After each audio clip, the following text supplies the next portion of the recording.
Something came over me yesterday, and I've been studying a lot of psychology lately, especially with what Jordan Peterson has come up with. And just to let you know, I'm not in awe of Jordan Peterson's work so much, but and there is some things I do question his motives. I don't think he's as much as a Christian as people think he is.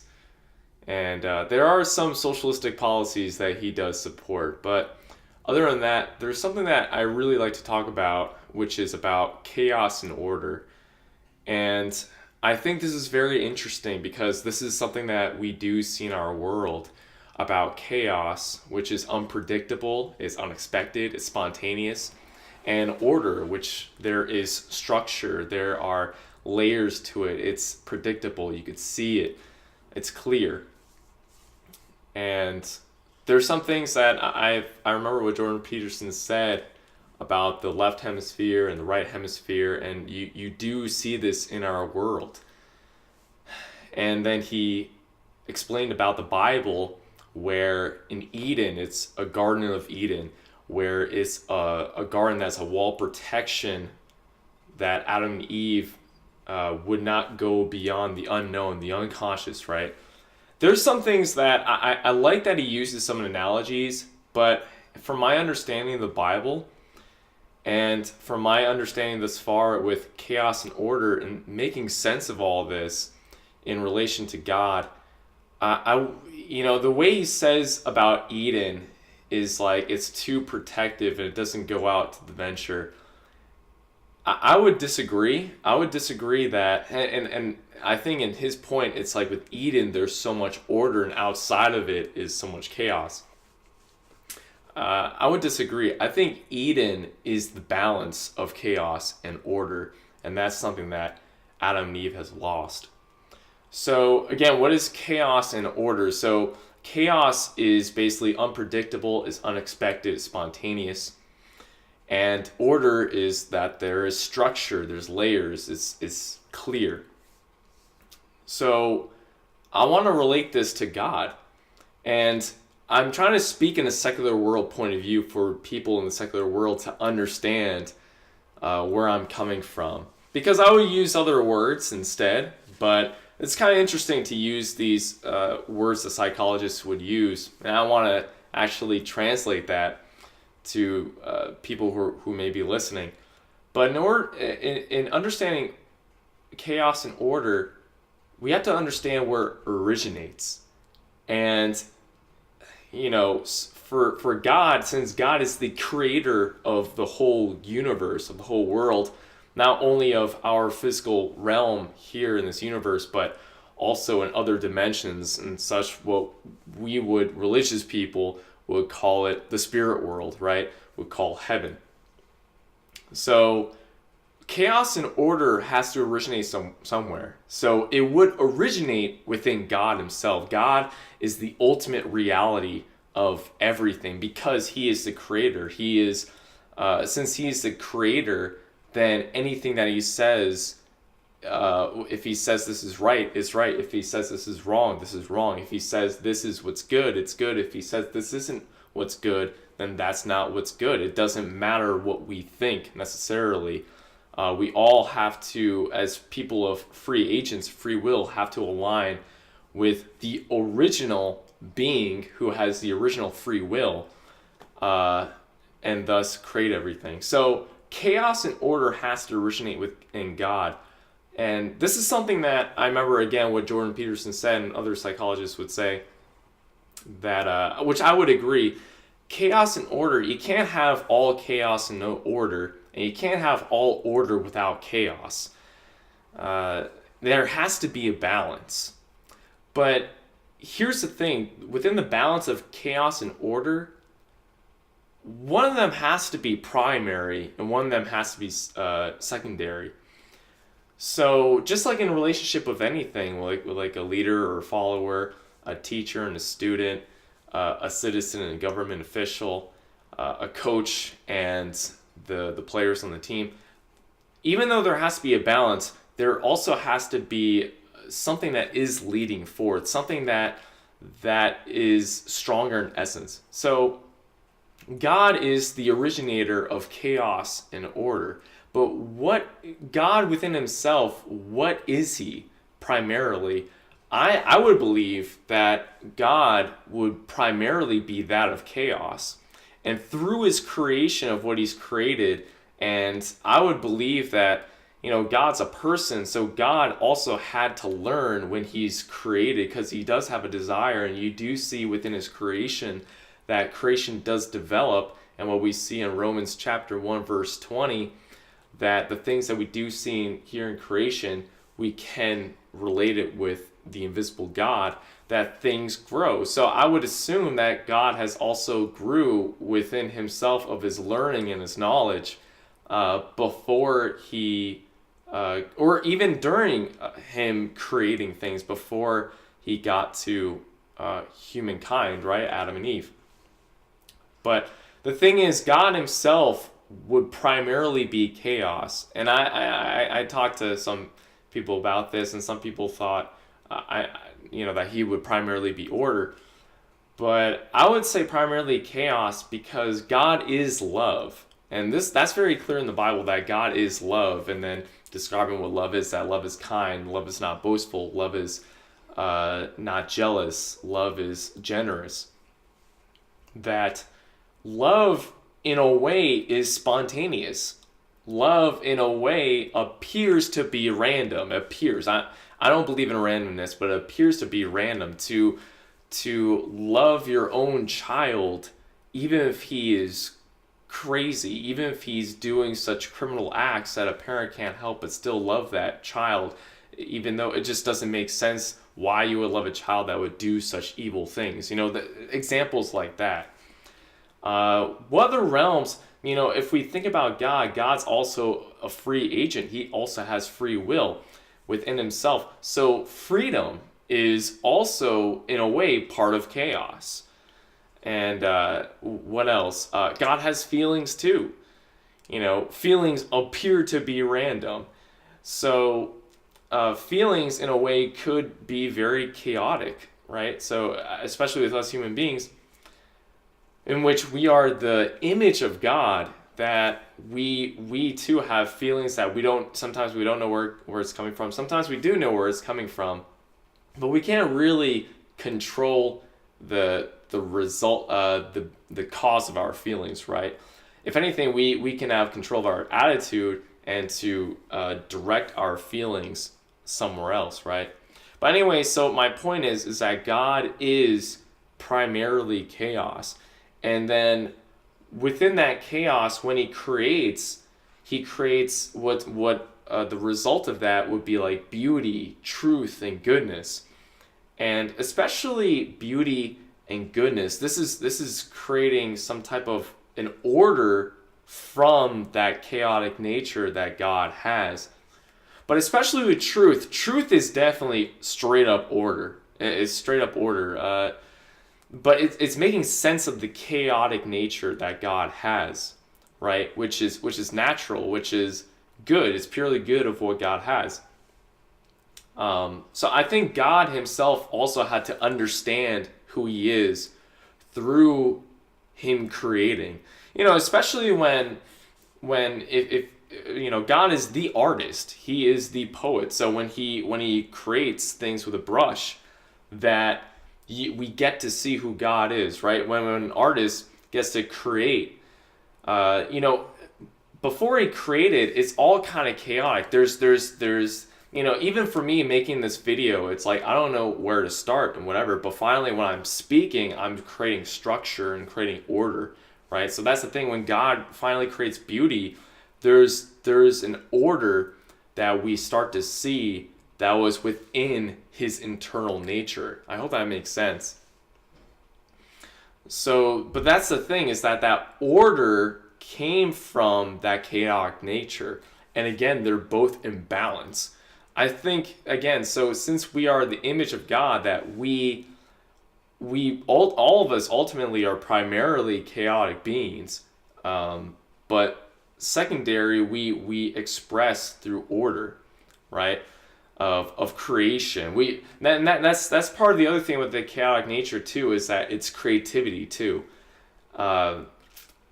And here's the thing, we don't really see this throughout the rest of creation. Now, the rest of creation, people would say, oh, it's chaotic. Look at the jungles and the wilds and the animals eating each other and whatever, right? But actually, that in of itself is also of order. There's a predictability within creation, right? But with human beings, it's harder to predict than animals and the rest of creation. The rest of creation is an actual order. But for us, we're chaotic beings primarily because, again, we're in the image of God. We have free will. We could choose whichever direction that we want to go to. That's something that animals and the rest of creation doesn't have. So that's the beauty of it, is that God is this primarily chaotic being, and he expresses through his creation. There's this order. And with that, you see that God is a beautiful being. Now, what totally expresses God, who God is through our Lord Jesus Christ.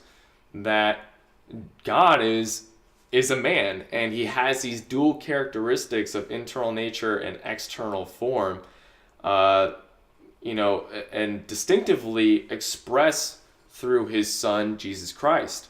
So Jesus is the image of God, and we get to see that Jesus is a man. So if Jesus is a man, then God is a man as well. And Jesus is beautiful. Now, I mean, I'm not saying that I saw Jesus in his physical form in real life. In my spiritual life, through dreams and visions, I have seen Jesus, and Jesus does appear beautiful. And in that way of like the love that he gives and the love that he expresses and the love that he has within him is astonishing. It's something you just can't fathom, and you can't really express in such clear words, to another human being. It's something like everyone has to experience for themselves. But that's my point: is that Jesus is beautiful. He's there's an order to him. He's a man, right? There's power. There's glory. So when we look at Lucifer, okay, in terms of chaos and order, who is Lucifer primarily? Is he primarily chaos, and he creates and makes order out of the chaos that's within him? No. The thing is, he's an angel, and as we understand from angels through the Bible, that angels are ministering spirits.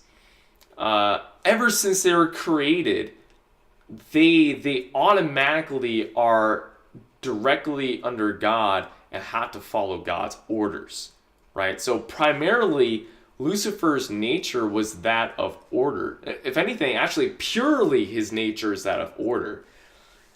He doesn't have chaos. Now, you might say, what?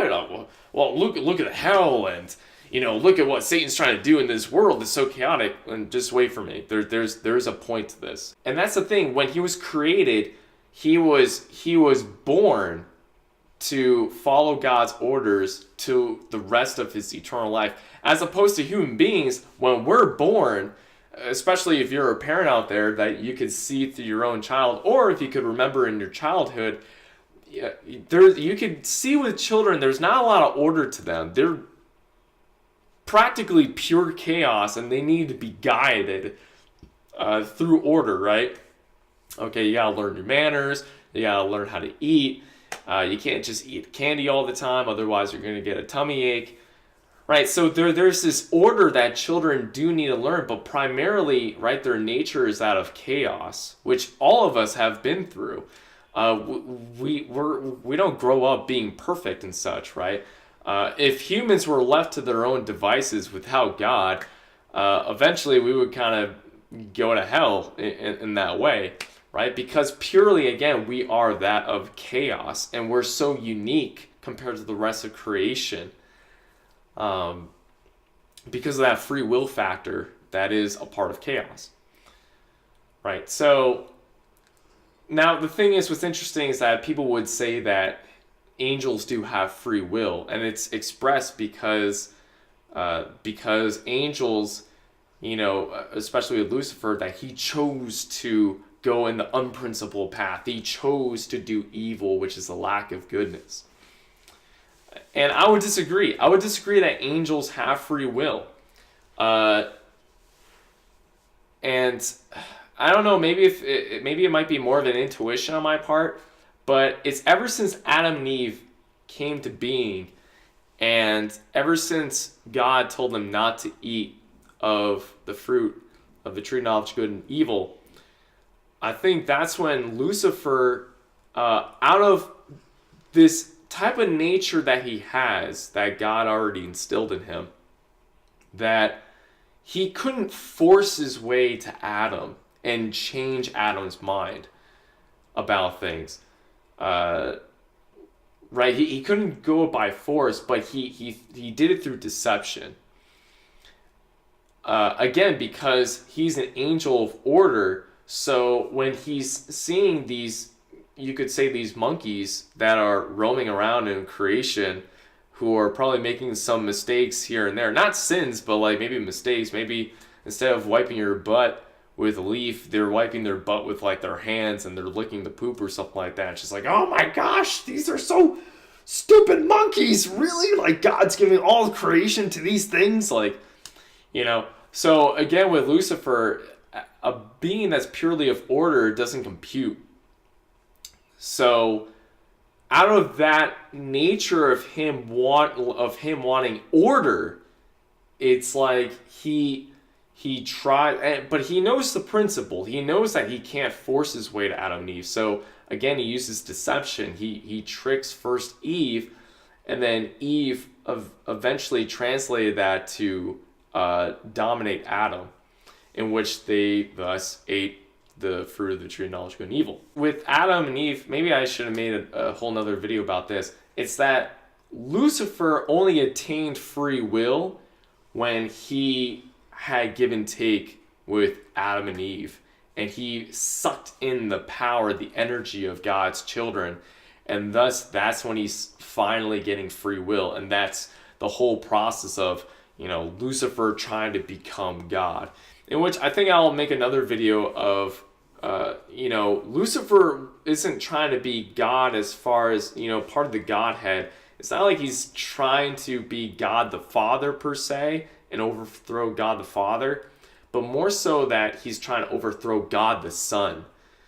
Because he knows the greatest thing is to have God's love, and that's something that he had, and that's something that he felt energy from.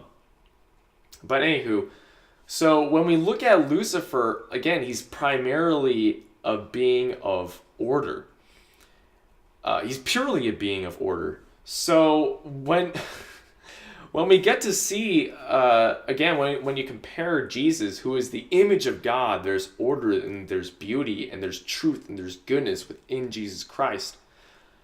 When you look at Lucifer himself, the greatest example is, again, Baphomet. Baphomet is the greatest example of who Lucifer practically is, I guess more so in like an internal sense, right? Now I know that, again, in the end times, that Lucifer is going to have practically his own son, the Antichrist, who is the embodiment of Satan. But in an internal sense, that, when you look at Baphomet, he has a goat's head, he's got women's breasts, he's got a penis that's sticking out, he's got some hooves, he has a strong torso, he's a man, he's a woman, and he's also animals within him. So the thing is, Lucifer, as a being of order, is trying to be like God, but he can't. He just can't. So when he's trying to be like God, he looks really ugly. It looks really disgusting, because all the elements that he's trying to get, that's like that of God, right? Because when we see a creation, we can see God within the creation. And again, that's in Romans chapter 1 verse 20. I'm not saying some type of weird Gnostic kind of thing. And it's very clear. a matter of fact, people in rural areas believe in God more so than people in city areas, which would make a lot more sense in that way. So Lucifer is trying to be like God, but he comes out ugly. So that's the thing. It's like, well, no, Lucifer has chaotic nature in him, because look at the world that he's. No, actually, what it is that he's purely order. And when he tries to actualize to create, because now he has the free will of Adam and Eve through sucking their energy, plus all the other people who were ever born in this world, and Satan has literally duped and, got people into hell, or brought people into hell, right? Or got themselves to come into hell. He's sucking everyone's energy. So finally he's having this free will. So through that free will, then he tries to create, right? But the thing is, he's purely a being of order. So when he creates from that order, it actually creates disorder, which then is the result of chaos. And that's what we see. It's not really that he has a chaotic nature. It's that he uses people's free will. He then tries to create through him being a being of order, and then it actually creates disorder, which leads to chaos. While it's the other way around, where God is primarily a being of chaos, he creates, and because again he's a creative being, that he creates, it naturally creates order, and there's beauty. And that's the other thing with God, is that God is a harmonious being, right? Everything is in balance, is harmonious. Harmonious does not mean equal. We gotta be clear about that. Harmonious does not mean equal. There could be again, like a coach and players. Who's in a leadership position? It's the coach. That's the leader, right? The players are more in the following position. So they're not equal in that aspect, but they could be in harmony, right? Where the coach tells them a certain play and the players listen and they actualize it on the field and they produce good results. They win the game or whatever, right? Again, with husband and wife, they are not equal. They're in different positions, where the man is the head of the household. He leads the house spiritually to God, right? The woman is subservient, and not subservient that she is totally this weak person, but she is weaker than her husband, right? But it's not bad to be beta when you should be beta to someone that's alpha. It's good to be beta sometimes to someone that's a very good alpha. Otherwise, if there's too many alphas, then actually that creates disorder as well. So that's the thing, is that God is harmonious. But the thing is, Lucifer himself is not a harmonious being. He again is primarily order. So what appears to be when he sees harmony from God, he thinks of it as equality, that everything has to be equal. So that's the thing. When you see this Baphomet being, it's like everything has to be equal, has to be equally man and equally woman and equally the rest of creation, and it just comes out as this really ugly being that, I mean, you gotta be a very sick, twisted person to be attracted to looking at Baphomet and be at awe. Like the Satanic Temple making that statue, and the kids are looking at awe, and it, that's coming from a very disgusting, sick mind, to tell you the truth. I don't care if you're offended by that. So that's the thing. He comes out ugly. So Lucifer as a being is a very ugly being.